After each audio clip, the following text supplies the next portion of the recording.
Okay, I believe we are live, and by live, I mean recording for future uploads. Hello, everybody, and welcome to episode number 3 of the Lenny Bro radio show. The momentum rolls. The momentum, we're rolling, dude. We have a good time. My name is Reese. I am brother number 2, the younger brother, and this is my brother John, brother number 1. brother number 1. Exactly. We're not creative, and we have our I was gonna make a joke about how we have the numbers tattooed on ourselves. It's like That might be a little indelicate. that's indelicate. I would call that indelicate. I do want to push the indelicacy on our show a little bit, but I think that is our first foray. There's no upside to that one. There's no upside. Well, it's okay. We record it, we put it straight up, and that's okay. But yeah. In any case, we are here to talk about music. And we also are here to, mostly talk about music. Today we're going to talk about a couple things. This amazing jazz album by H. Jon Benjamin, which is John, you showed me, and it's going to be a Timeless. treat for our listeners. It is a masterpiece. It's a masterpiece. Talking about masterpieces, we're also going to do a little bit of our own. John and I are some pretty serious art critics here, and we both have never written for Pitchfork, but only because we've never tried, and we could if we wanted to, almost. And certainly. they wish they had us. They wish they had us. They wish they had us. So we're going to do a little bit of pitchforking, and then after that, we're going to talk about the genre of the week, which is zombies. And then after that, we're going to do the 5 songs and have John rate five weird songs. So zombies, by the way, completely unrelated to Halloween or any of that stuff. Yeah, I mean, I guess Halloween's coming in hot, but it was maybe partially inspired. I'm not sure. Before we do any of that, though, we're going to listen to this amazing Twitch intro from T-Pain. So I'm going to start sharing my screen, and so advanced portion. Basic desktop 1. Okay, so T-Pain is an amazing human, and he is. So can you see my screen, John? I sure can. Cool, and you can. Let me double check. Can you hear it? I cannot. You cannot. Okay, sick. Let's do a little bit of adjusting here for our. You are screen sharing. New share. Basic, advanced. You can see what I see. Advanced portion of screen. I can't actually. Oh, what? That's interesting. T-Pain. You can't. Oh, there we go. I'm an idiot. Okay, sick. Now you should be able to hear my screen in a hot sec. Okay. Yep. So T-Pain, just like all the artists of the world, the musical artists, are like, what should we do with our lives? Now that we can't do live performances. And T-Pain is just like has an amazing Twitch account now, and is just like playing games and also like rapping and stuff on his Twitch. So we're just going to listen to his intro, and it is amazing, in my opinion. And let's check. How's the volume on this? Yeah, probably down a bit. Yeah, I think it's a little bit too loud. I agree. Okay, sick. So let's just watch this intro. It's pretty fun.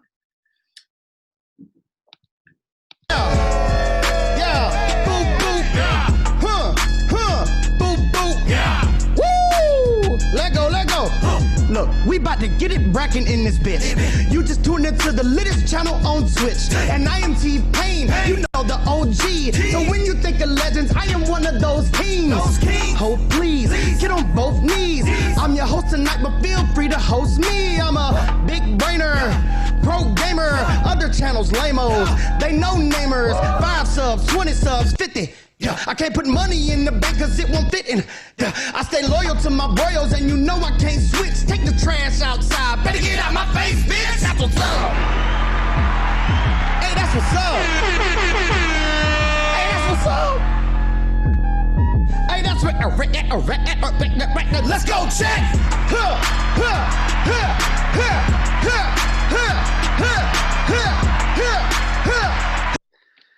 Oh my God, I love that.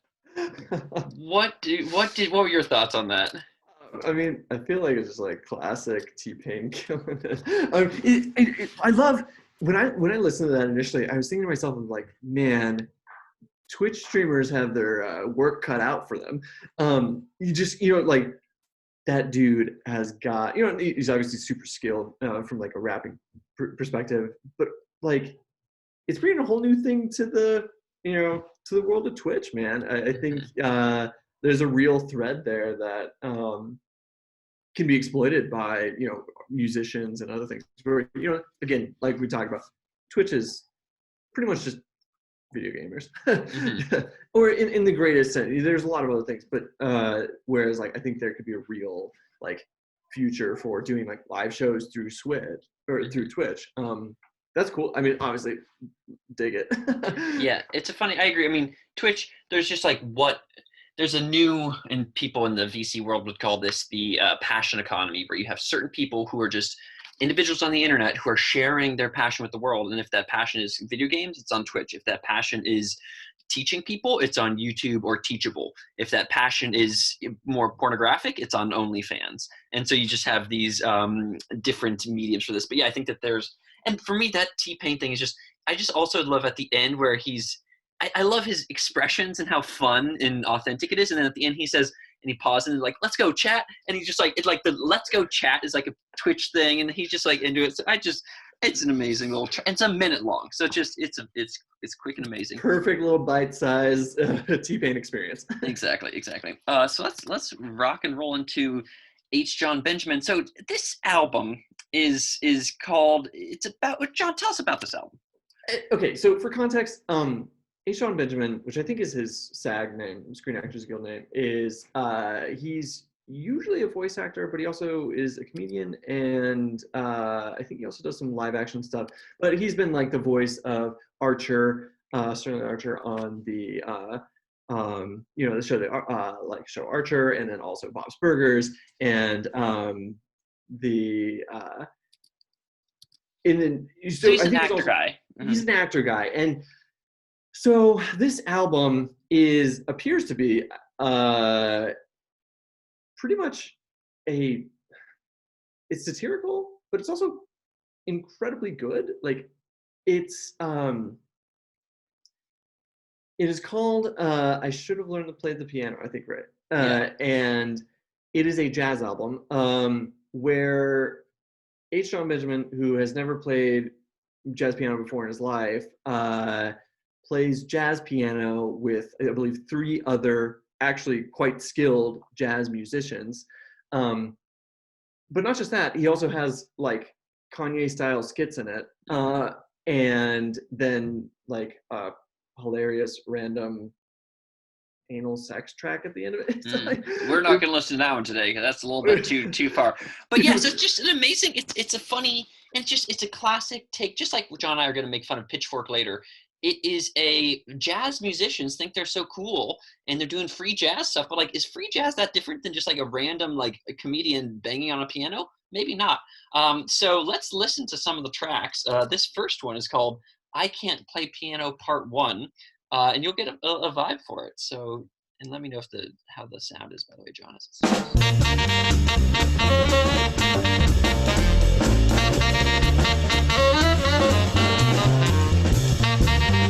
Great jazz, great jazz.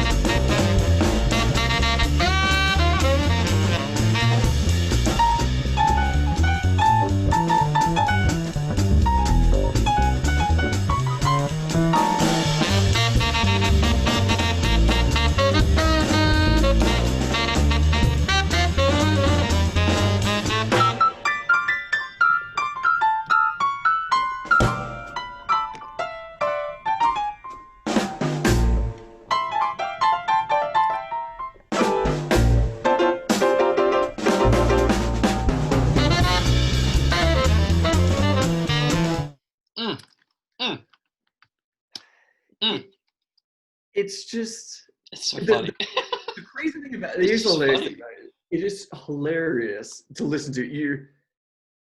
It is hilariously like artful. Most art is like, good art is usually based on sort of the like, it is a really strong statement, but like the intentionality and the like skill of the artist. It's like, I can do this and I'm expressing myself and there's nothing stopping me in expressing it. Mastery. Mastery is a great word for it.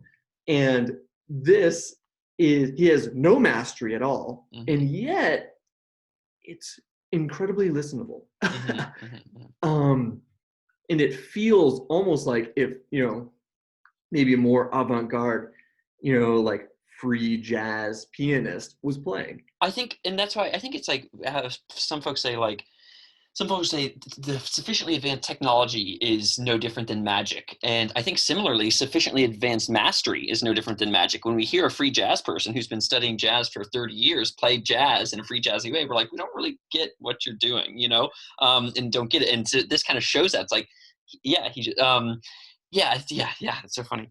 What I love about a lot of this stuff too, and we'll hear in some of the other tracks, is it's clear that H. Jon Benjamin has a comprehension of music, right? Mm-hmm. He understands sort of, there's like there's a song, and I don't know if we'll listen to it, there's like a call and response. We'll listen to that one a bit, yeah. Yeah, where, like he'll do a little, sort of call, and then his, horn player. Show that one. Let's show that one for the listeners. Yeah. Yeah. Because he's musical. It's not like he's just completely banging on the stuff randomly. Yeah. It's not completely arbitrary. He's working within, normal things that we expect. Yeah. So that was I Can't Play Piano Part 1. This is I Can't Play Piano Part 3. So let's check this one out.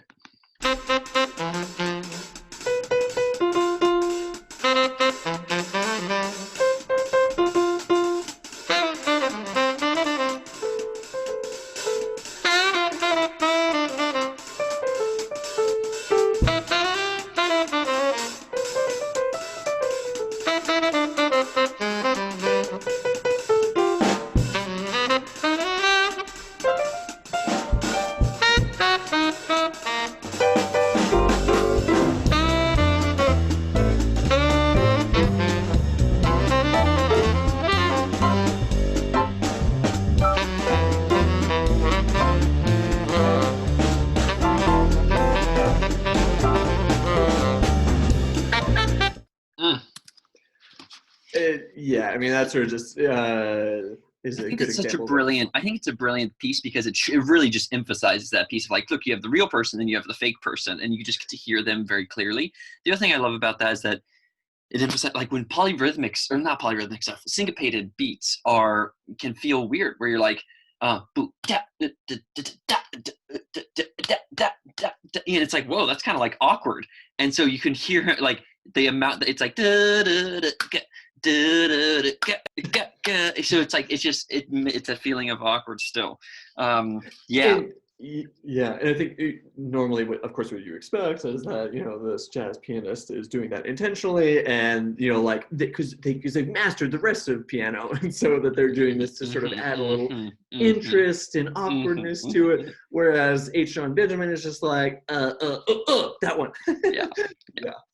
And then the bonus piece, and this is the final track that we're going to listen to, is it's this. I did want to mention, and maybe we can connect on that later, but there's so Sub Pop is the label for this album, and they did an incredible so like they'll do videos on like, how the album was made or whatever, and they did a video of this album, and it is awesome. It's funny.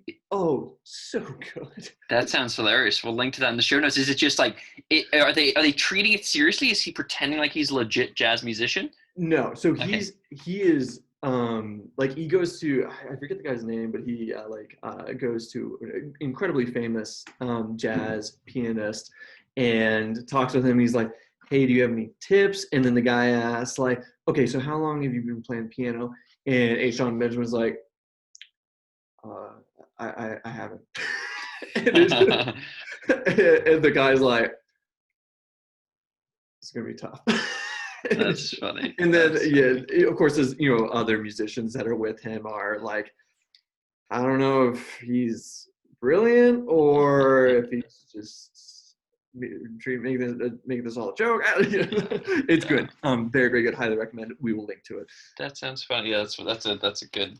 So it sounds like it's both satirizing, but he's also being authentic as well. So this final piece though is funny because, like, as you know, it's the hip thing to do in all tracks these days is to have some kind of spoken word piece, and so this is H. Jon Benjamin's version of that, which is called Soft Jazzercise. So let's listen to that. Hi, it's me, Jon Benjamin. Welcome to the second interlude of the album. I figure now that you're a bit settled in, it'd be a good time to get in a little exercise. because movement is truly the core of life. I want to introduce something I developed in the early 80s. No, the late 70s. It will really get the blood rolling. It's called soft jazzercise, and it's very, very, very, very, very, very, very low impact. A perfect fit for this jazz vibe I've created. So take in a big, deep, invigorating breath and fill those precious lungs with the healing sprites of the universe. Now, Funny. Oh, The very, very, very, very, very, very low low impact. impact. We're not going to make everybody listen to the full song, but there are some incredible lines that follow, and it is, It's funny because he's a comedian, so he's doing comedian things. Comedian, yeah, totally.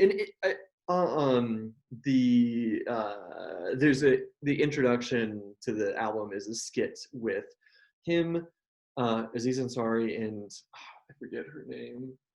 She's another comedian. I think that's worked with them a couple times, but he is trying to make a deal with the devil so he can sell his soul to become a great jazz musician. Mm-hmm. But the devil rejects him because he hasn't put in the work.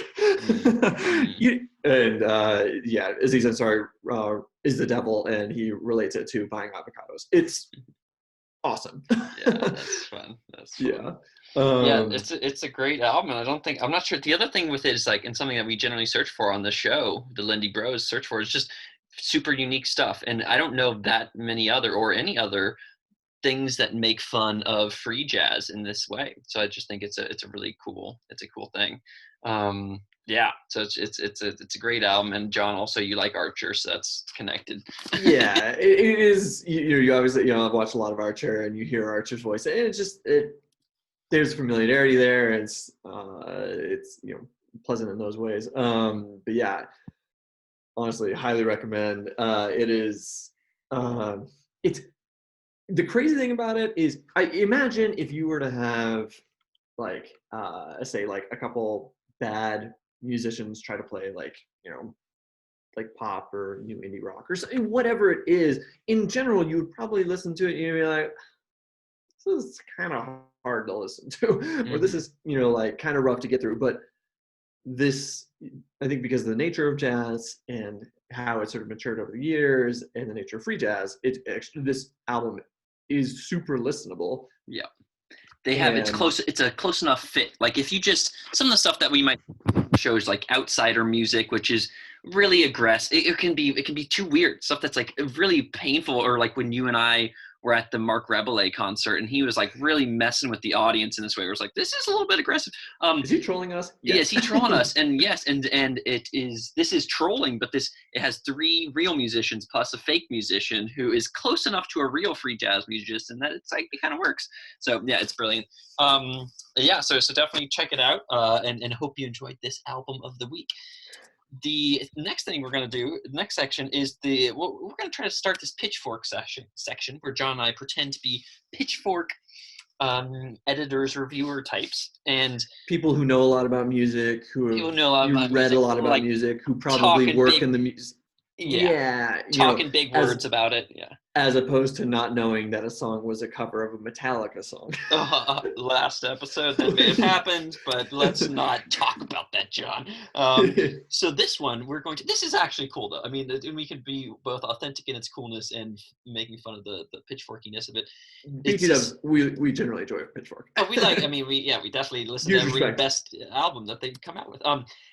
So this is a song by Steve Reich and the Kronos Quartet. And Steve Reich is like an ambient experimental musician who is, likes messing with looping and was one of like the original loopists and stuff like that.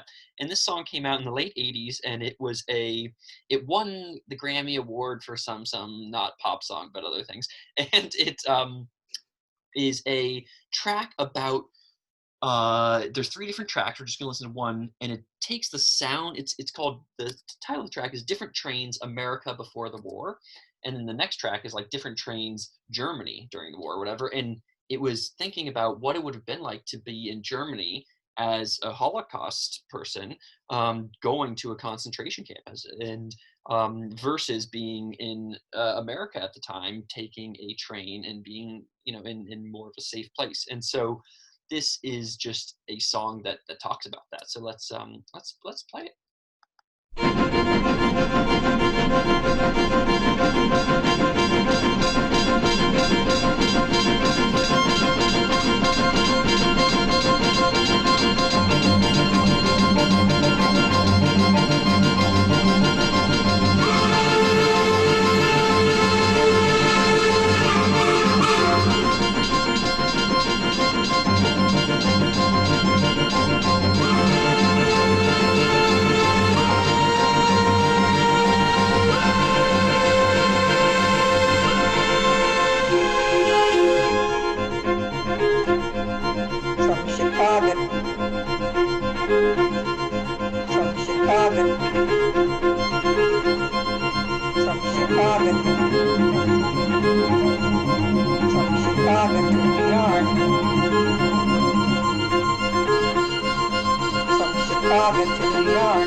And then there's this part. It's a 9-minute song, so we're not going to listen to the whole thing, but there's a part where it does these cool years. Yeah.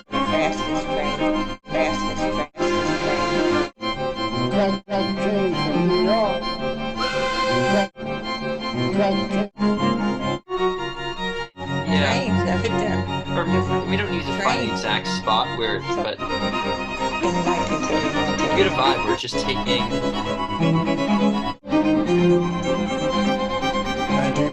Oh, there you go. 1941, 1941, 1941.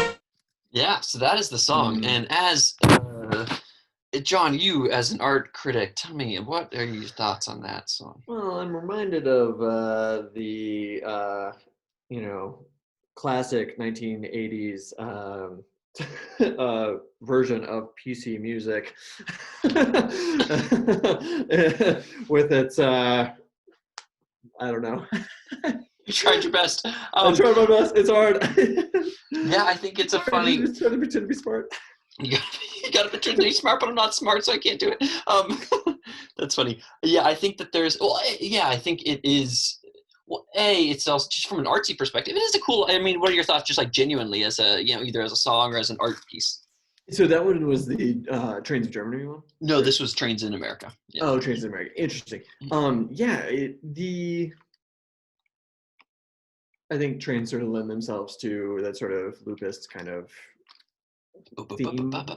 Yeah. Mm-hmm. Yeah. Like the noises they make, kind of the movements they make, how they move, all that sort of stuff. I think that's compelling. I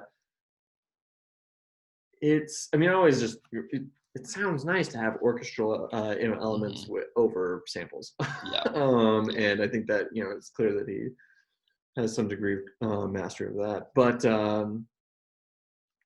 yeah, well, and here's, I think you and I both agree on this. We're just like, it does sound fresh. I can't really think of like something that's really adjacent to or closely adjacent to that. So yeah, those are all the things I like. The things I don't like, I probably have to listen to the whole song to really get it. In general, positive. I'm not super good at the critique on the critique side. Yeah, no. But I think what you're saying is, and that's why I've watched some interviews with him about it, and yeah, that the train is a nice rhythmic thing, and it is a that's cool. I think the sampling, like he was one of the first like sampler types, and so like getting these samples from these old recordings. I also just think it's a cool exercise in empathy, where it's like, okay, what would it be like to actually, and I guess what they did is the samples, they interviewed people who had been on these trains and asked them about what it was like, and so sometimes they like tell stories about it. So I think that's cool. And then it's a tough thing, as you and I, when we're making music, sometimes this balance between doing the empathy thing where you actively just say all the words of the people saying things, and then the rhythmic thing where you're like, no, let's just like say 1941, 1941, 1941, you know, and then also do some like actual clips of sound. So yeah, I think it's just a cool, it's a cool balance between those things. Yeah, I mean, I don't know if we've mentioned the that sort of like intro that we put together. Your comment about empathy reminds me of a track that we tried to put together, which we wanted to actually kind of become turn into like an EP or an album or something like that. But it was rooted around pretty much empathizing with the American female and how how violence against women is a thing. It's actually probably not just American females, sort of females. Yeah, females around in the general, world. across, across history. And it's easy.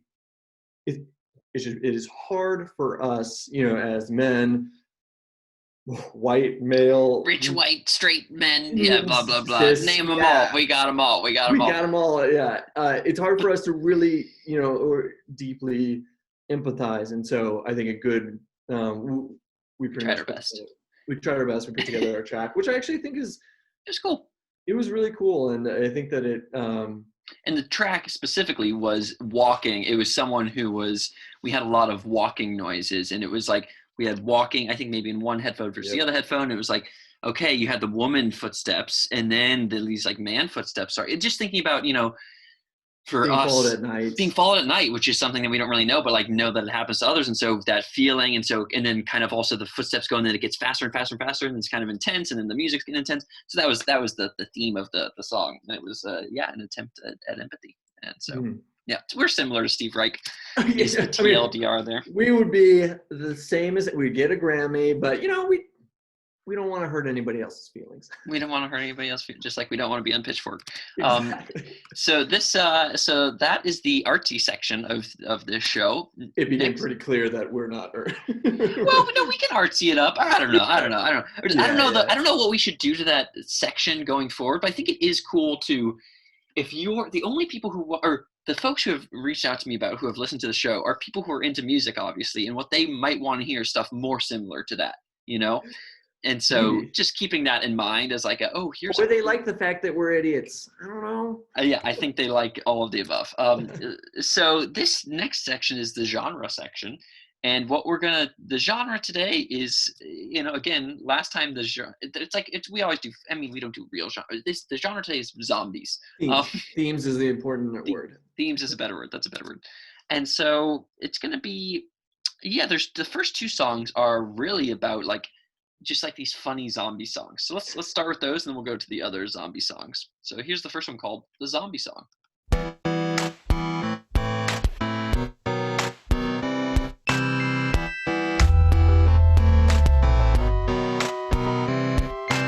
Our love story could be kinda gory, far from boring. We'd meet at a post-apocalypse.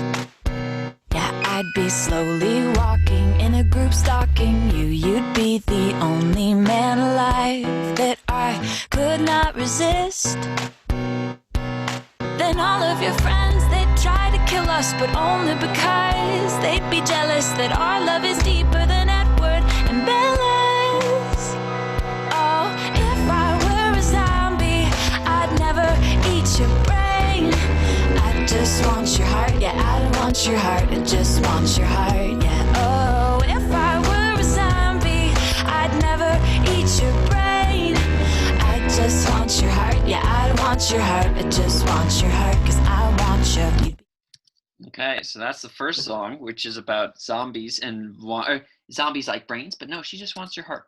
This is a similar one. This is called Like the Zombies Do, and this is off of the Zombies 2 original movie soundtrack. So a movie about zombies.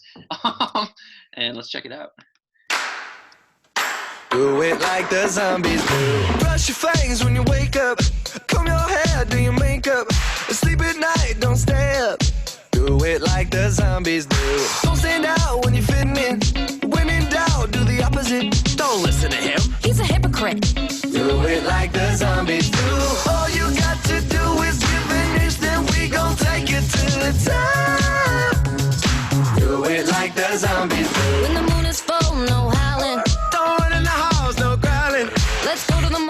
You get the idea. Oh. It's only 2 minutes, which is a great song length, by the way. Exactly. As we love. Yeah, But yeah. By the way, all the like professional musicians and artists out there who are listening to us, don't make songs past 2 minutes. if you want to get on the show, it's got to be less. if you than want to three. get on the show, yeah, exactly. Less than 3, more than 10. Those are the rules. Yeah, exactly. But yeah, so John, what do you think of either of those random zombie songs? The first one I really enjoyed, actually. The first one, there's the movie Warm Bodies, I think it was. Pretty much exactly that theme or whatever, where yeah, it's it was a zombie movie, but a zombie dude who sort of kind of finds his soul and his heart or whatever after seeing this girl, and it turns out he's not a whole zombie. It's a cheesy movie. It is, but it is sort of heartwarming, and the first track reminds me quite a bit of that. And to that point, I enjoy it. The second song is sort of just it feels like it's a Disney song. It's a Disney song. I mean, if you look at the album cover, it's just it's a Disney. I think it's actually probably made by Disney on Disney Plus. You can pay $30 to get it, and it is yeah. I mean, and I love that. I mean, because I love the faking, the do it like the zombies. It's so dumb. Yeah. So those are two of those ones. These next zombie songs are going to be a little bit more. They're just the next 3 songs are just literally called Zombie. One of them is by Jamie T, who's this amazing 2000s British post-rock person. And then you have the Cranberries, which have an amazing voice. And then this guy Fela Kuti, who's one of the most famous, if not the most famous, Afrobeat. I'm not sure if I'm saying that right, but Afrobeat musicians. So let's check out this first one by Jamie T. Long she sees apart from me, possessed behind the eyes. Well, apart from the frightening, the moaning, the biting, you seem to be the nice guy. And I know what she thinks, and she looks at me when she looks with such despair. But you're not the only one around here that needs a bit of fresh air. 'Cause I'm a sad post-teen, caught up in the love machine. No dream come clean, walking like a zombie. Like a zombie. And I'm a cold train, fast lane, caught up in the dirty rain. No pain, no gain, walking like a zombie. Like a zombie. What is I love stuff like that. This oh yeah. I mean, I know you might not like as much, but it's like that, just like the 2000s. This is from 2014, surprisingly, but it is just it reminds me of childhood. It reminds me of Eve 6 and but it's like a British take on Eve 6, and I love it, and I love Jamie T specifically. But yeah, I mean, it's fine. Yeah, I don't know. Yeah. I guess maybe it's where if I listened to it a little bit more, heard the whole track or learned it in context, maybe. Yeah. But I guess I don't connect quite as much with rock. Yeah, I mean, maybe it is that. I think that's part of it. Yeah. I do like Eve 6, and I generally. Especially, like you're saying, it was the early 2000s stuff or whatever. Yeah. But 6 could be one of the intros in the show. But yeah, I think one thing that I just want to note here for a second, we don't need to go deep on that. Let's listen to this next one by the Cranberries. And this is also called Zombie. So let's check this out. Crazy voice, the Cranberries. Skip it. You don't need to hear that. That's a long intro.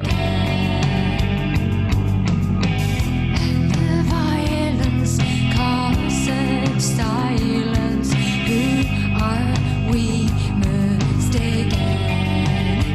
But you see, it's not me, it's not my family. In your head, they are fighting with their tanks and their bombs and their bombs and their guns.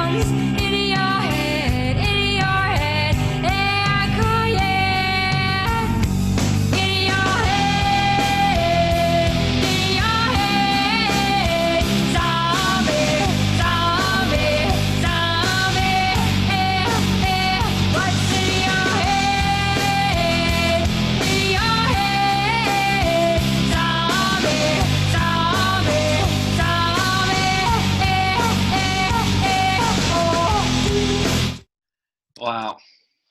What are your thoughts? Yeah. Oh yeah, You I know mean, you know the song, yeah. I know the song, and yeah, honestly, I kind of wish Ben was on the show because he would probably be like, "Oh yeah, that's about like racism in the '60s, and it was about this certain thing that happened then," and I'd be like, "Oh wow, oh that makes a lot of sense," because I feel like there's got to be something there. You talk about just these years like.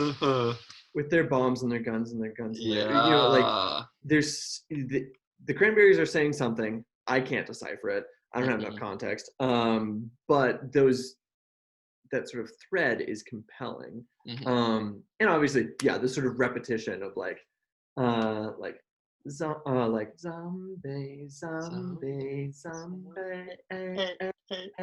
Yeah.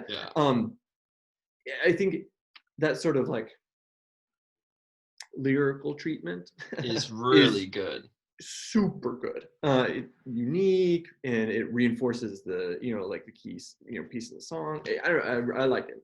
The Cranberries, her voice is incredibly unique. I mean, it's like her and Dido around that time, but hers was is probably maybe more interesting. It's more weird, like she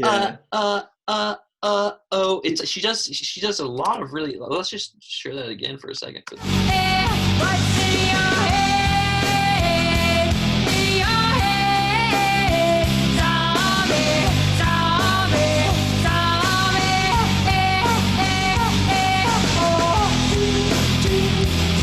Yeah, and then the growling thing, the raspiness, it's an amazing vocal range there, Totally, yeah, it's super unique. And Dido, Dido is sort of unique and skilled in her own ways, but it kind of, I guess maybe it's expected, and you have sort of like Enya and Bjork and all those exactly who are like of the Dido's same closer to ilk. them. Yeah. And I can't really. Yeah, Cranberries is like one click away from them. Yeah, connected, but one click away. The other thing I remember, I think it was the Cranberries. I remember it may have been Dido, but I forget which. One of my 25 memories from all of childhood is listening to, I think, one of the Cranberry songs, maybe Dido, but I think one of the Cranberry songs, and being like on KBCO or whatever, and just being like, oh my God, this is amazing. What is happening here? Like, this voice is like, so that song is called Zombie. This third song is also called Zombie. This is by Fela Kuti, off the music from Grand Theft Auto 4 soundtrack. Which is where you find the best music. But Fela Kuti, he is, let me just read from him for a second. He's amazing. He is, it's impossible to overstate his impact. Yeah, Afrobeat, the inventor of Afrobeat, as I was kind of saying, is he died in the late 1990s, but he's just been a huge influence on the African music, especially African music coming to America around these times. And so, he's quite famous. So let's listen to this Zombie song. It's a 12-minute song, so we're not going to get into the whole thing, but.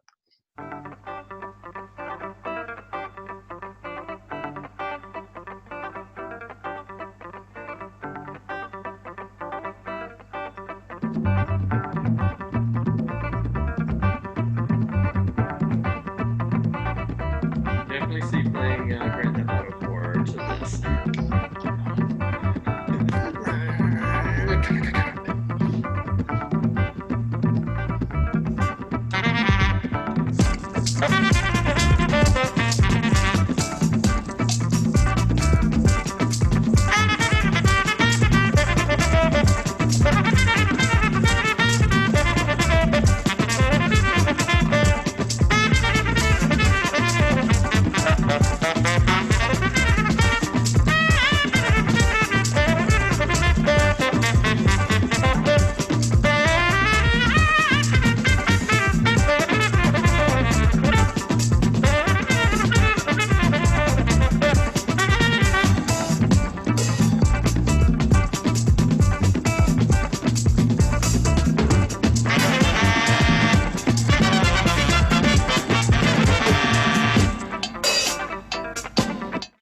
The main riff, and then let me just go to another there's so many good parts.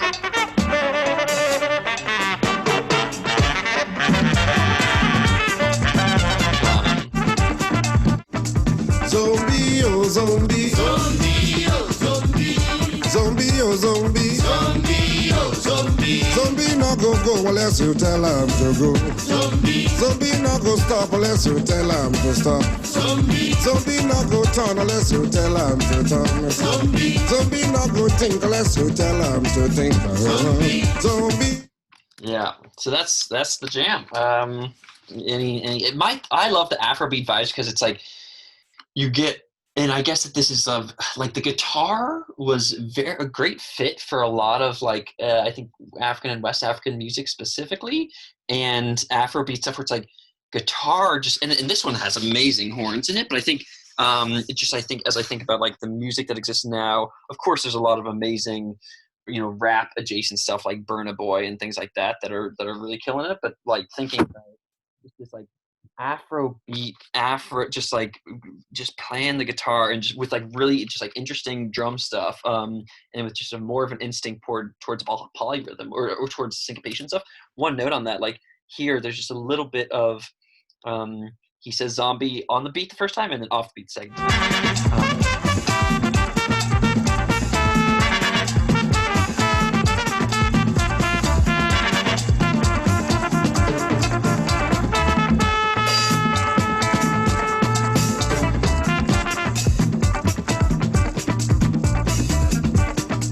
Zombie, oh zombie. Zombie, oh zombie.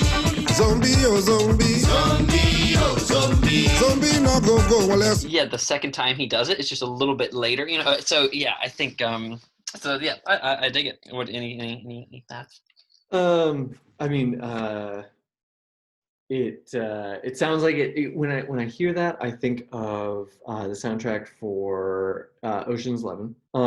Totally, yeah. And obviously good vibes from that. And obviously there's this sort of that groove, man, is super nice. Honestly, one thing I've noticed more and more as I like listen to music and think about it and actually like listen to it is I notice the bass. Yeah.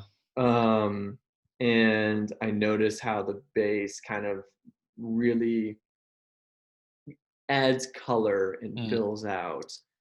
Did you hear it at the beginning? If we like,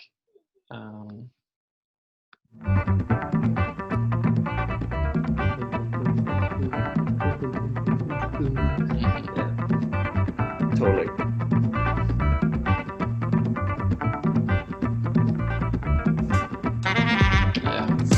Yeah, I agree with you that if I was a more mature listener, I would listen to more bass, but I'm not at that point. I'm just like, oh, those horns are sick. Dude, melody, man. Give me the melody. Yeah, exactly. Bring it back. So that's Zombie. It's great. And Fela Kuti is just, it really is. If you want to dive into that world, that's a great start. We're now going to listen to two final ones on zombies. This one, I'm not going to listen to it for that long. It's called My Body's a Zombie for You. And I don't even know what that means, but we'll just hear them yell that a bit. So let's check it.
Vibe. I that makes me think of Edward Sharpe and the Magnetic Zeros. Do you know that? Home, that's where I'm going. Home is wherever I'm with you. Yeah, this has turned into a singing Oh, stroke. really? Home. Oh, yeah. You know that song? It just Yes. yeah, exactly. I think this is by Dead Man's Bones. I bet it's from like the late 2000s, not 2009. It just that vibe of like at the beginning where it's like you have, people. It's like it makes it. They're trying to make it sound like cool, like oh, there's just tambourine in the background, and like people talking. I found the children singing. I like that. The first thing I noticed was him like bumming to the the bass line, Mhm. which was funny. I think that maybe it was like new at the time. I guess Yeah, it was new at the time. the feeling that you're talking about, I think, with that sort of like, I don't know. There's almost It's this premium feeling- mediocre. Yes, pretty much exactly that. Where you're like, oh, dude, like I definitely went to like their like open mic when they were like Yeah. like shit like, and not to disparage them, but that's sort of the feeling that I get. Totally. Yeah. And I think it's funny because there's it is, yes, and I'm writing, I mean, like, there's this amazing song by Arcade Fire called Mountains Beyond Mountains, and there's this band called Hey Ocean, which does this amazing remix of it, and it's a video in late 2000s, early 2010s, and it's exactly this vibe of like they're in a basement, and it's just like a bunch of white people who are just they had a little bit of weed. yeah, exactly. Yeah. Definitely had a little bit of weed, and they're moving around, and it has like And this some IPAs. Yeah. or something. yeah, exactly, and it has this authentic vibe, but it's kind of pushed too much. So that's what we're hitting at. It's them and literally everybody else on the block. Exactly. Yeah, Exactly. exactly. Yeah. Oh So- yeah, I grew up in the Midwest too, bro. Yeah. Exactly. I maybe I'm just overly cynical towards that. Yeah. A lot of it is enjoyable. I do enjoy a lot of that type of music, but I think it is maybe I'm just like burnt out on it. Yeah. Haters can hate too. Yeah. So this last one is called. It's a long title. It's called "They Are Night Zombies. They Are Neighbors. They Have Come." And the title cuts off, but it goes longer than that. It's by Sufjan Stevens, who is amazing. And it's from his, really he has one amazing album, Come On Feel the Illinois, and this is the song. So let's check it out. And he just awkward time stuff. He's really good at that. Or what I want to say is notice the build. There's a great build.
So that's the vibe. What do you think? Oh, fucking awesome. Yeah, dude. I mean, I don't know. Obviously builds sort of just naturally, or like you get the vibe going. But I think Sufjan Stevens is masterful. He's a master at it. Have you listened much to this "Come On Feel the Illinois" album? I No, I don't think I have. I think you should listen to the whole thing. I think that, I mean, I can check here, but I think maybe of the albums, Sufjan, for 6 of the songs on the album are on My Songs Yourself, so maybe like half or a little bit more than half of the album. It's a good ass album. For context, most of the time, almost zero albums or zero songs go on. Your songs go on. If a really good album will have like 3 songs that go on the, 6 songs, it's amazing amount. And the build, I think that, and as we were listening to it here before the show, I think that a lot of my music is very influenced. I mean, this is like a person I was influenced by this, and like this is just a better version of my stuff where he's bringing in more instruments and he's building them in this amazing way with each other. And the drum thing, Drum. boom, ba, ba, da, boo, ba, ba, ba, da, boo. And I think another important, or just that like offbeat note, like bum, bum, bum, is one of those things that probably I think a less skilled person or a person maybe who has less experience putting together music wouldn't think to do something like that. They're like, oh, hey, I'm doing this sort of articulate thing here with these other things and an articulate thing here. And then we got a build done, like like put on the vocals. And I think adding that little thing is one of my favorite parts actually. Yeah. And I love that sort of just like very like repetitive note, like tone. It's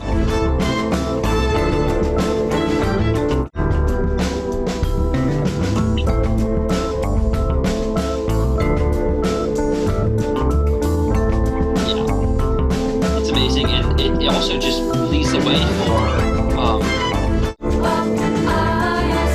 this like but like beat you just get in this mode and you're in the zone. So that's an amazing track.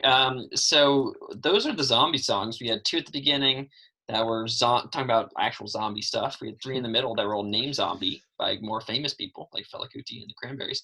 And at the end, we had a premium mediocre song and an amazing song by Sufjan Stevens, who, come on Feel the Illinois, his goal was to make albums about all 50 states. And Illinois, Come on Feel the Illinois, was him living in Illinois and then making an album about it. And he made a song about Illinois and Michigan, and it didn't do anymore. Oh no! Yeah, it's like 50 states. That's a lot. I see that you're being an artist here, but I don't see it happening. Yeah. You realize like most people don't release more than 10 albums in their entire life. Yeah, exactly. 50's gonna be a lot. Also, are you gonna live in all those places? Like, what about your like family? I just don't see it happen, Sufjan. I don't want to harsh your. I love the ambition. I love the energy. Yeah, I love the vision, but don't lie to your users. Okay, so at the end here, we're gonna do 5. Lie to your users. Your users, yeah. You don't want that. Now is the part of the show, the end of the show, which is sad for all of us, but happy because we get to listen to 5 more dope ass pieces of music here.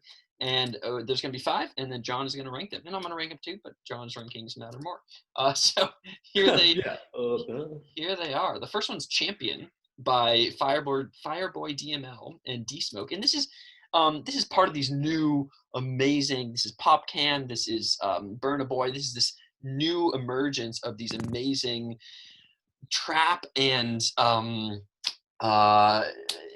reggaeton influenced rappers coming out of Africa. And so this is Fireboy DML, and D-Smoke is on it. And D-Smoke was the person who won Rhythm and Flow, which was the hip hop American Idol.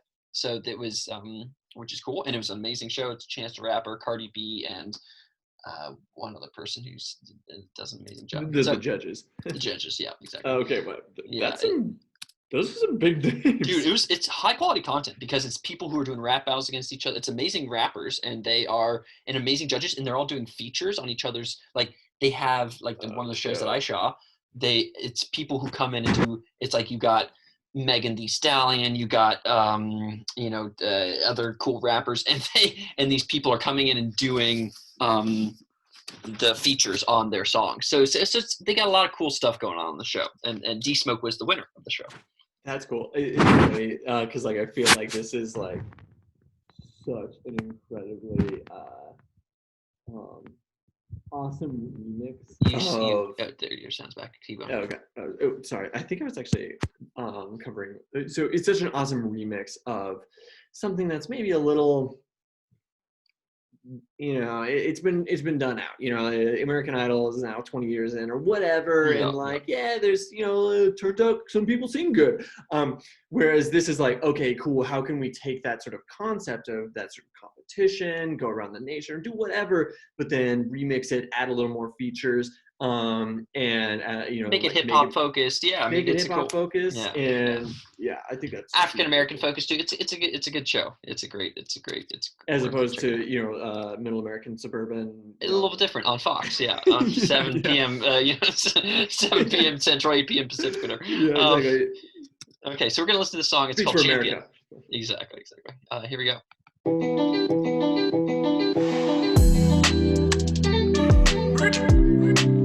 Fuck yeah.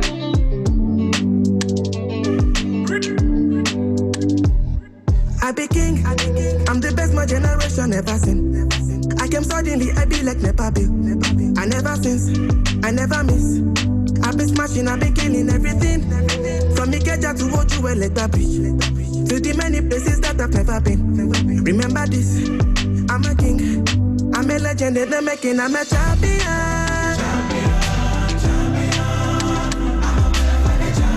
Remember this, I'm a king. I'm a legend in the making, I'm a champion.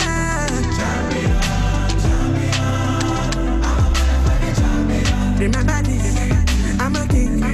I'm a legend in the making, I'm a so.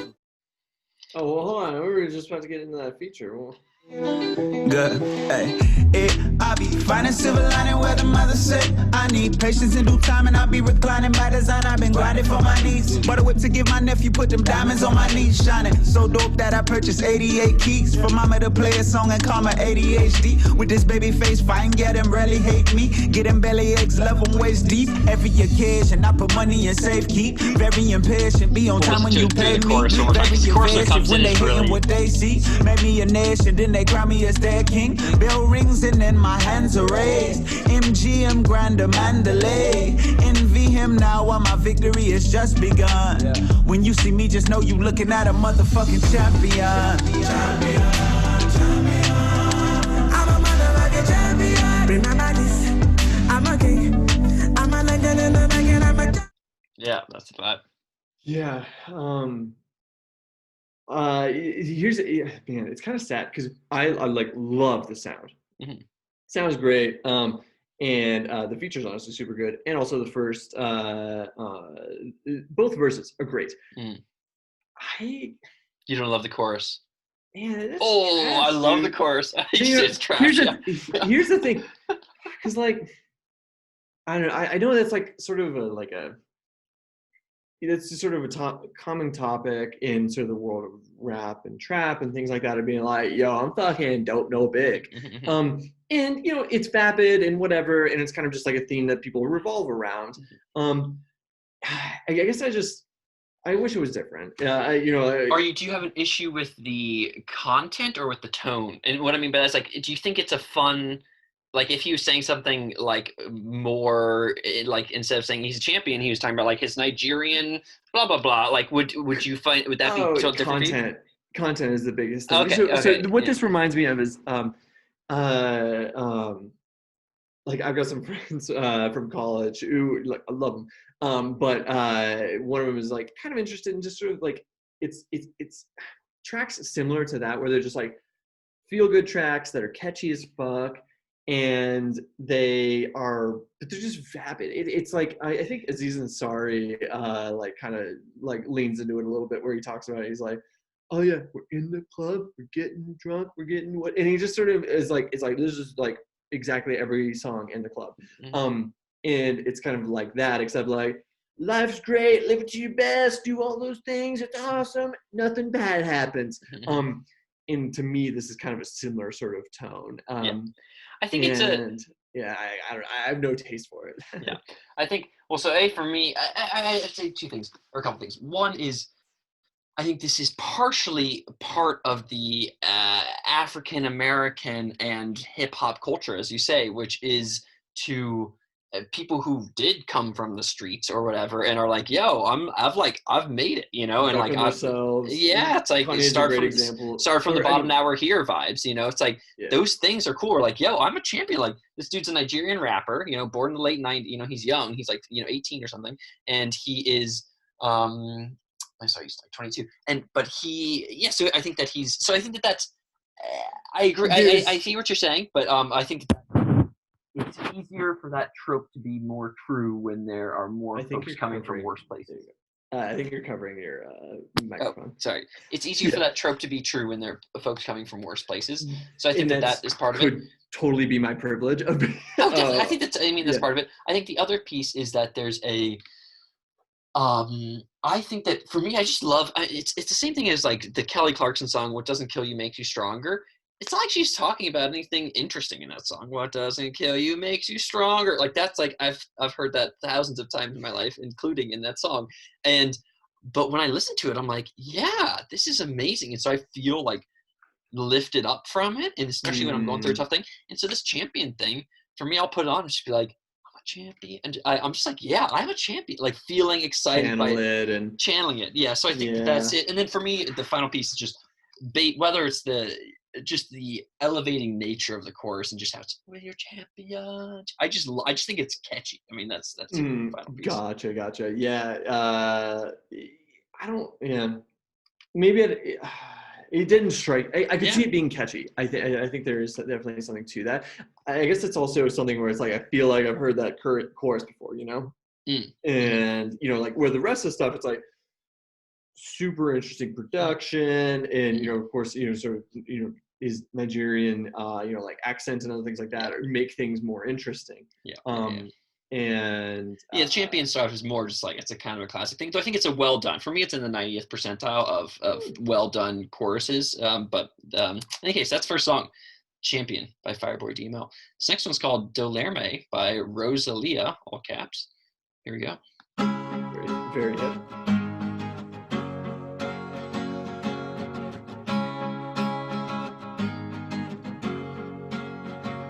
Por todas esas veces que me puse detrás y yo cambié lo mío por lo que tú querías.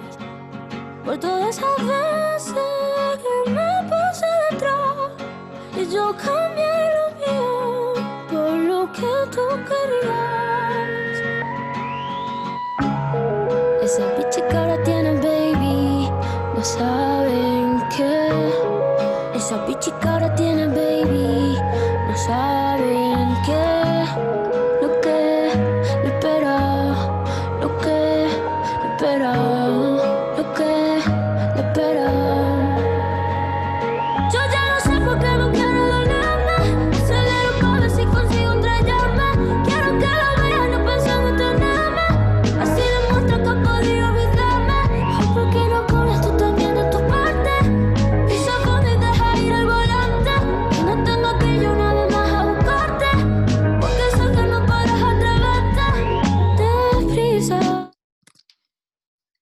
That's that one. Yeah, dope. Oh man, it's I love the sort of synth pitch shifting or filter shifting thing with the voice, or yeah. Oh no, just this with the synth. Got it, yeah. But I mean, also, so here's the thing, and this is my ignorance. When I was never drawn to sort of Latino and Hispanic music historically, and I think that my most recent exposure to it in any meaningful way was reggaeton, and I just couldn't. Reggaeton is it's just pop. It's just, I mean, the reggaeton beat is. Yeah, and it's I like, guess, oh, you're dancing, but I just couldn't. And this is, of course, probably a situation in which I didn't spend enough time. But I sort of like maybe connected that sort of, you know, Spanish, Latino, Hispanic music with just hyper popness, with just the reggaeton world, and and I will say, you know, like this song is obviously very distinct from that, and but a notable one was I didn't realize Empress of was spoke Spanish and Mm. is Latino or Hispanic, and she has one of her tracks. I forget. I think. Oh yeah, I think yeah. When I'm with him is a track where starts out all in English. First verse goes through all in English, and then it just has like the first half of the second verse is all in Spanish, and you're like, "Fuck yes!" Yeah. And it's just so interesting to listen to. I don't understand anything about it, but it's just really refreshing. And so I think that's kind of the feeling that I get from this song. Definitely.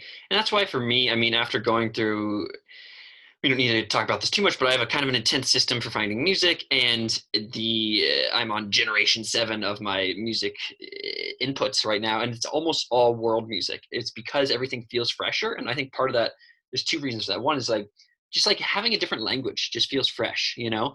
And then the other thing that it makes me think of, and this is just as you talked about, like reggaeton is just, when we hear the, you know, there's that like Jay Blavin, or there's a bunch of folks who are the hyper pop people that come from, you know, the South America or whatever, and then we hear some of the reggaeton vibes or whatever, and we're just like, oh, that's just like all Latin music or whatever. It's like, actually, you can pretty much take any genre and you place it into all the places in the world, and then it gets its own special vibe, you know, which is kind of cool. Yeah, and the reverse also happens where, you know, like you're talking about with that other artist who, you know, came from Africa and sort of, you know, Afrobeat and all that sort of stuff. It's like in turn instructed a lot of music over in the US. Fela and Kuti for sure informed a lot of stuff in the US. So it's just like this classic like ignorant thing, like only Americans make, you know, like jazz, you know, or whatever. yeah, Not really. yeah. Good try. Yeah. But yeah, that song. I mean, I think it's interesting. It livens up once they do the auto tune vocals. So this next one is "Let Me Down Easy" by Gang of Youths. I think you are not going to like it, but I like it.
Oh, it does weird.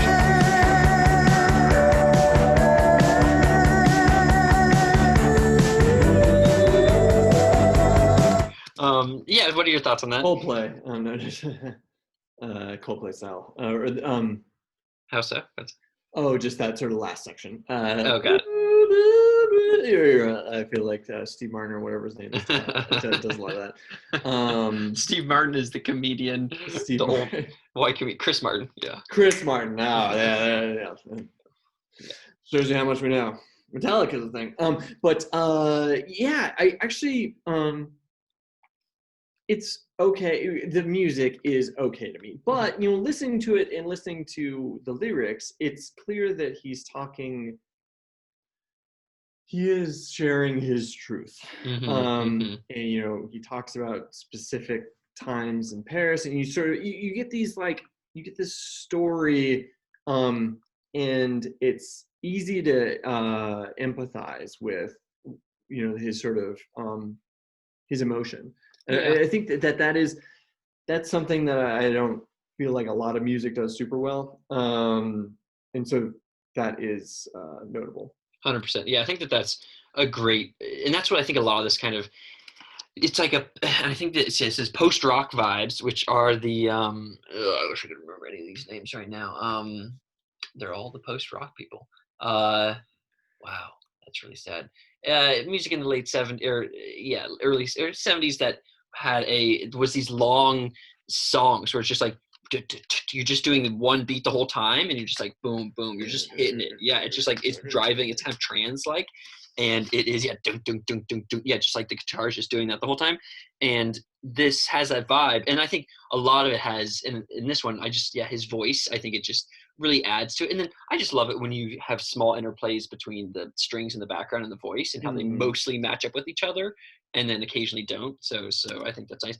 And just I mean, talking about the emotions piece for a second, it's like love, don't you can stay afraid. Love the last with a vengeance, so you can join the cowards all aboard the outrage train. You can stay afraid. that's just a nice. You can join like the talking kind of, but also singing. And then right before that, you were able to hear how it. Why dance here and praise you? Remember when after Paris we all decided the best way to fight it was drink wine, dance here and pray. It's harmonizing, So that's Let Me Down Easy by Gang Youths. This next one is, and that one was found off of the Australian. I'm listening to songs around the world right now, and that was from the Aussie BBQ playlist. And I was like listening to songs from Australia, and I was like, "Ooh, I'm excited to like hear some Kangaroos or whatever." And it was just all just like Western music. In any case, this next one is from Bahrain. It's Habibi Albi by Fady / Left Side. Look around, ready to make some babies with the ladies. Left side, Fady.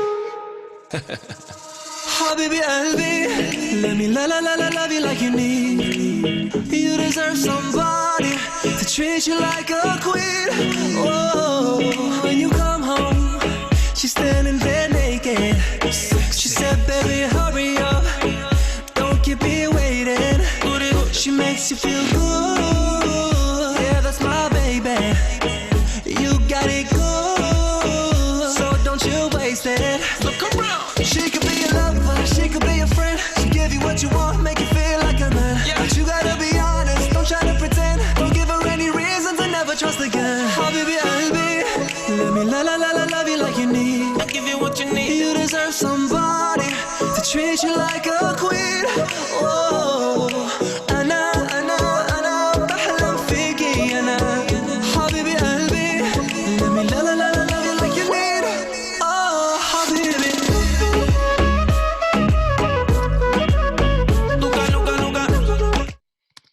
So that's the vibe of that one. What are your thoughts?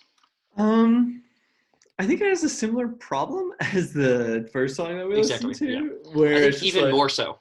Probably more so. I mean, I sort of naturally trend towards music that maybe is a little more respectful of women, or I try to at least. You're talking about is in this one at the beginning it was not respectful, or this song is less respectful of women? I'd say it's generally positive in the sense of just like, hey, treat her like a queen. Don't give her any reason to not trust you. Yeah, sometimes she wants to be sexual, and yes, sometimes she wants to fuck, and all those things are true. But like, don't be a dickhead.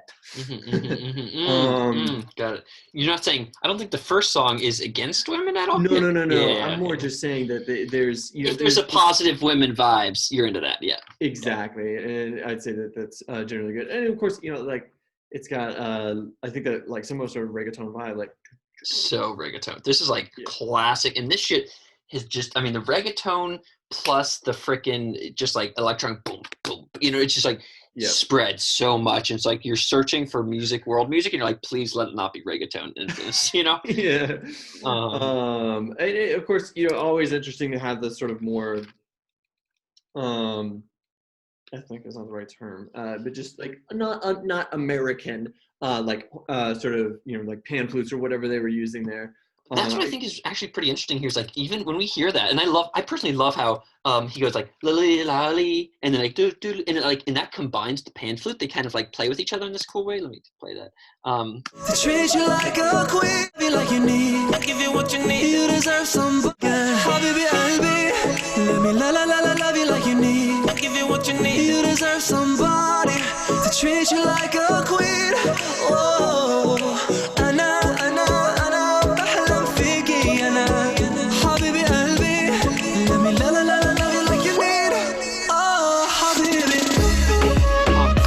Yeah, but the funny thing, talking about the intersection of music between cultures, it's like this doesn't, if you think about "Where Are You Now" by J. Beebs and Skrillex, that it is Jack U, I think. Jack U, which is like which is Skrillex, but who knows? And it's Skrillex and oh my God, Dead Mouse or something? I don't know. No, hold on, I'm gonna look it up. Yeah, exactly. I think we should feel free to look stuff up on the show. I think it's helpful. Yeah. So or at least Ben did it, and so we can do it. Yeah. I think that it's like when I hear that, it doesn't even feel Diplo. Diplo, classic Diplo. When I hear the whatever we want to call it, some kind of pan flute-y, whatever, like it's not a pan flute, but that vibe, it's like it doesn't even sound quote unquote, it sounds a little bit, obviously when you listen to the song, you're like, oh, this is probably not from the United States of America, but it's also not that different, which is just a sign of how crazy things can get. Yeah. Because it could have totally been a track off of like a Lil Wayne album. Or something. Exactly. Yeah. Or especially like a Diplo Jack U vibe. Yeah, for sure. Yeah, that makes more sense. So this is that was Habibi Albi, and it is I think it's reggaeton vibes. I think it has it was one of the best reggaeton songs I heard. This final one is called Melon Vino by WOS.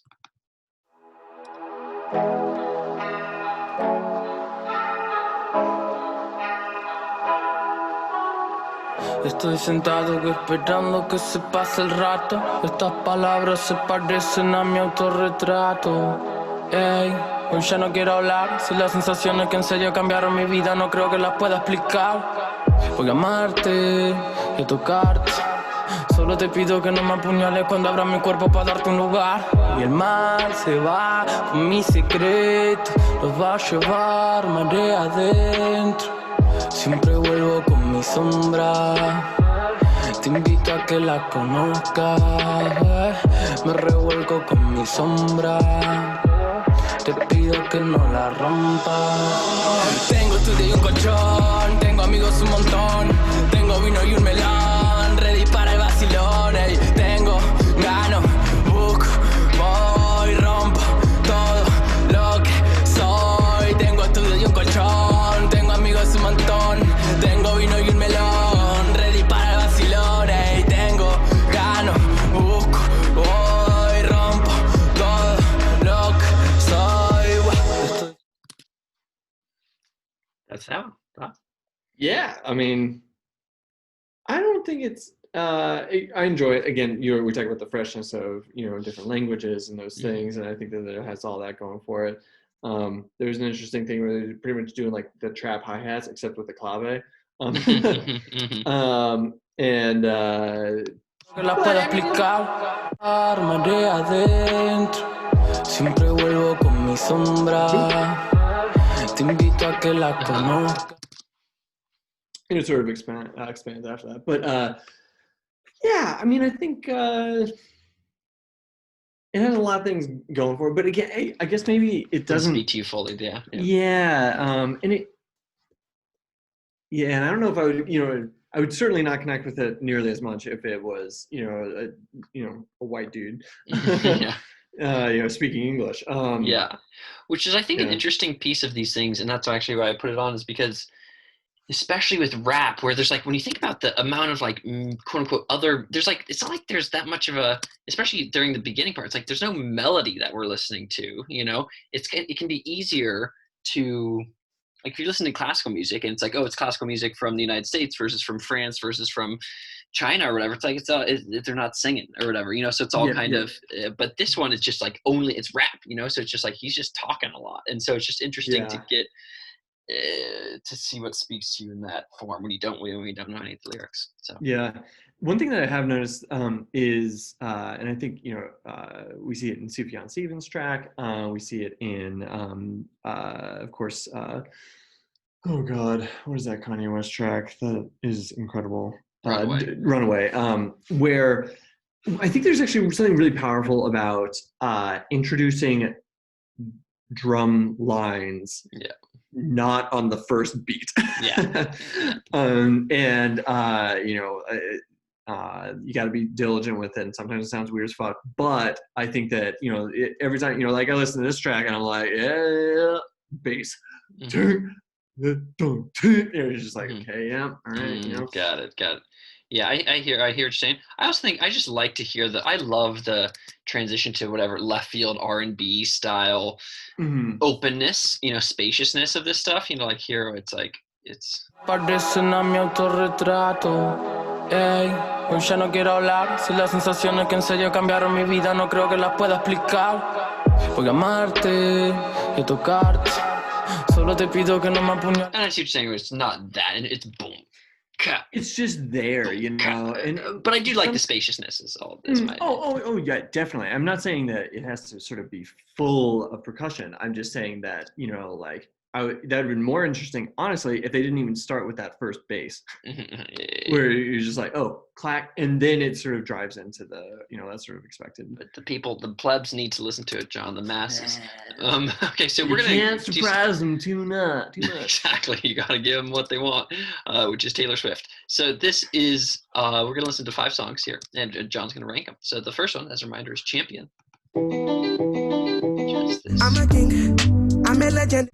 From Ikeja to Ojuelegba Bridge, to the many places that I've never been. Remember this, I'm a king, I'm a legend in the making, I'm a champion. Pretty sick. And then we got Dolerme by Rosalia, and here's the cool auto tune. And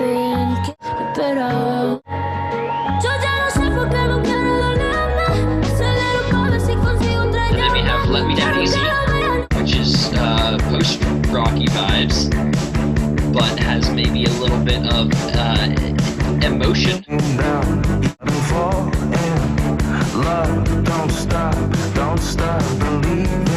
then we got Habibi Albi, which is a reggaeton-inspired Bahrain track, but has feminist and is a cool combo of the background thing with his voice. There's somebody to treat you like a queen.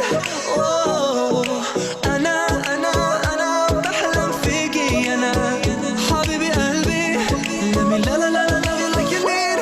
Oh, Habibi. God, there's literally thousands of songs that have that exact exactly some of the stuff beforehand. And then Mellow and Vino's last one, which with the Tengo amigos un montón, tengo vino y un melón, ready para el vacilón, tengo, gano, book, voy, rompo. I do think you can hear the emotion in that one too. So what's your ranking? The second one is okay, far and away the top. I think it's just so, I don't know, it's just so pleasant to listen to, so fresh. The auto tuning is great. The sort of imperfection with the like pitch shifts and shit is, like keeps it interesting. Whereas the rest of the stuff is generally filled with like perfect production, and generally expected. So I would set that definitely at the top. The second one, I think, is probably the first track. It's sort of a tie. It's almost a tie between that and the last track that you had. I think that they're both, they're above average for you or something. Yeah, they're both maybe even above average. And I do think, again, we talk about sort of freshness and this sort of, like they use a lot of elements of like American trap and rap and stuff like that, but they're the people who are making it are obviously not American, they're all around the world, and so that makes it fresh. And then second 4th place. Yeah. Is I think probably number 4, and then number 5. AKA, this one is Yeah. 4th, and then the 5th is this bad boy. Yeah, it's just I just don't connect. I just don't connect with that sort of music. Joy Division. That's the name of the band that I forgot, which I could have easily Googled. But yeah, sorry. Yeah, you don't connect with that kind. I think that's let's call that a growth edge for you, John. You know. Oh yeah, exactly. Learn to love every piece of music because they're all equally good. Exactly. That's the goal. That's the goal. I think Champion for me is the top. I love Champion. And then I would probably go Let Me Down Easy, this one, you know. And then Delerme, the one that you put as your number 1. Right, yeah. And then after that, I think Mel and Vino, the last one, the rap, and then the Habibi LB, just because it's that's clearly from both of us. It's like there's probably 1,000 songs that are exactly the same as that one. Though that one was a little bit better, I swear to God. Because when I'm listening to these things, there's a lot of these things, and I'm like, this one I think is the best out of Edges them all out. Yeah. Instead of being a B-, it's a B. Yeah, exactly. One thing that does remind me of it, you know, I think, which actually is funny because maybe it's not an exactly perfect example, but Chainsmokers does a similar kind of thing where like they kind of take this sort of like their production and their melodies. When you listen to their production, it is so simple. It is unbelievably. It's obvious in retrospect, which actually I think makes it really hard to do. But this now one is like Closer is so simple. It's this freaking trying to play my Spotify. Tell your friends it was nice. So baby, pull me closer in the backseat. And then especially once they do.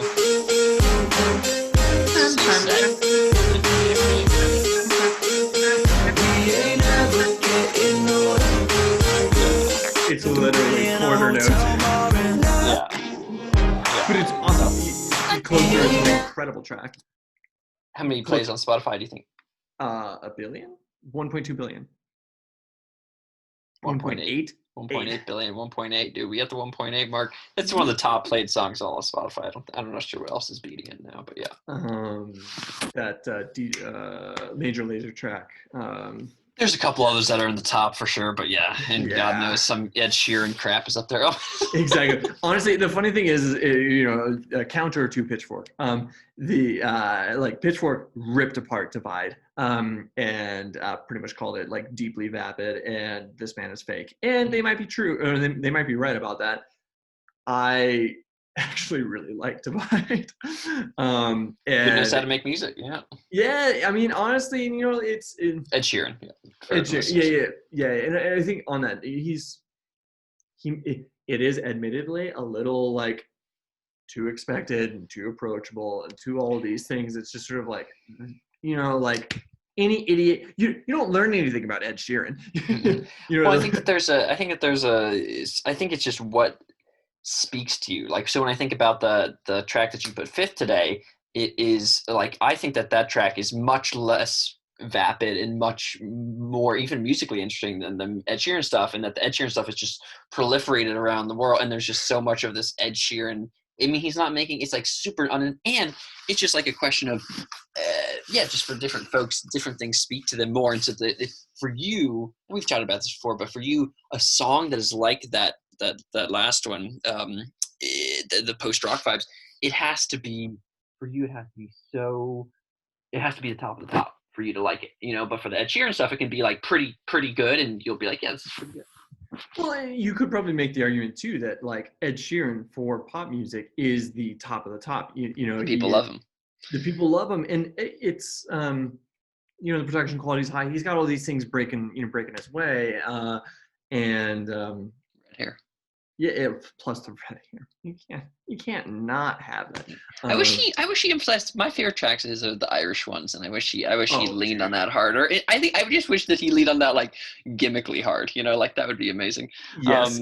Like you know, Flogging Molly style. Who's that lion? Little lion man. Little lion man, dude. Who did that? It was.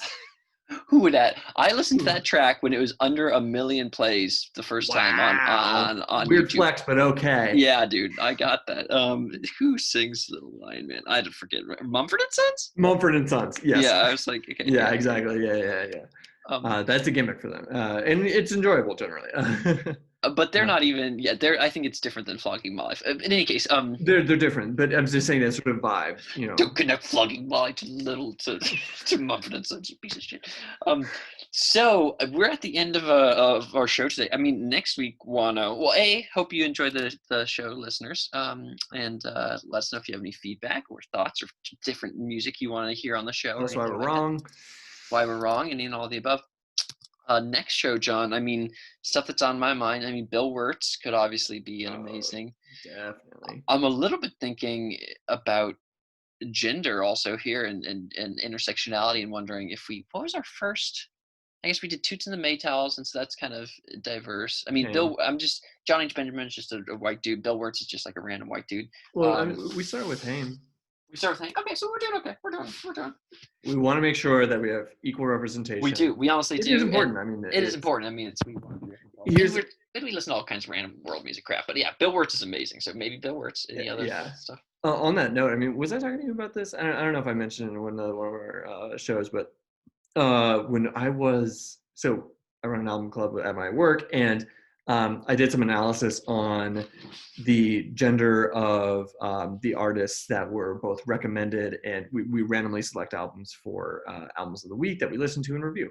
From a gender perspective, on average,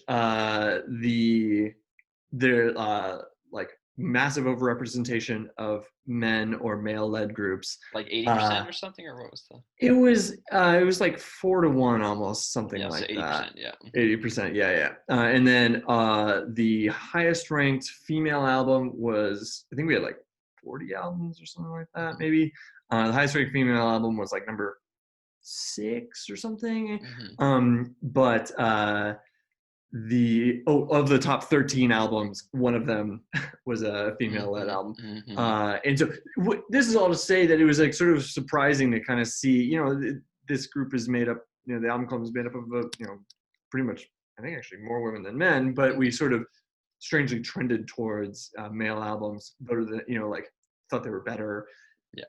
But yeah, so we want to preempt this. We want to preempt this, and I think it's interesting. I mean, knowing folks at Spotify and how they have a tough time, their algorithms just recommend more male-led songs than female-led, and there just are less female-led. So it's just like a tough. But yeah, we can break the cycle. So I think Bill Wirtz would be an amazing one that we can also determine this in the future. Other people that come to my mind, Cardi B comes to my mind.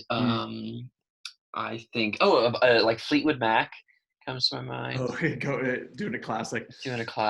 Yeah. Any other things that are? Or do you think like Rumors or something? Yeah, like the live album. Yeah. Oh, okay, yeah.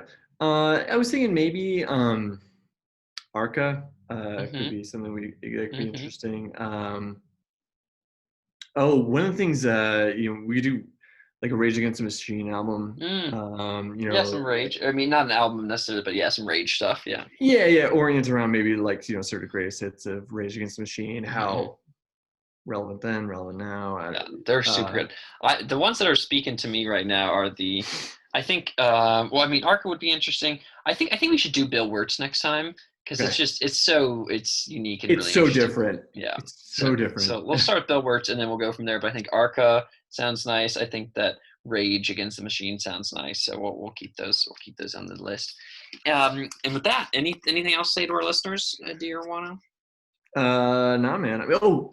I think I don't know if it's relevant. It's not relevant at all. But we might have mentioned in our first show when I was talking about building nightstands, doing woodwork, and all that stuff. Nice. Guess what? It exists. It exists. Look at that. It ain't falling over. That's a man. He has built all the things around him. He built them himself. That saw, boom, built it. His hat, built it. Built it. Exactly. Hashtag built it. No, it's a cool. Exactly. It's a very cool. It is. It's a cool nightstand. So it's good to see you progress, and we'll get excited for future updates. I do want to say one final note, which is there is a amazing Song Exploder show. Song Exploder, the podcast, a competing podcast of ours. Yeah, exactly. We're not friends. And we're not friends. No, we don't like them. And it's a great show. And they have a Netflix show now, and it was really cool. And they did, maybe Hamilton is also on the list for us in the future. Oh, the Hamilton. Oh, so good. And they did this amazing one on, wait for it. Maybe Hamilton. Maybe Hamilton. It was funny. I think we should do Hamilton. Bill Wirt's incredible. We'll definitely get to him. But Hamilton is, we should do that. And with that, dear listeners, thank you for listening to episode 3, and I hope you have a delightful weekend, month / until you see us again. Goodbye. Deuces.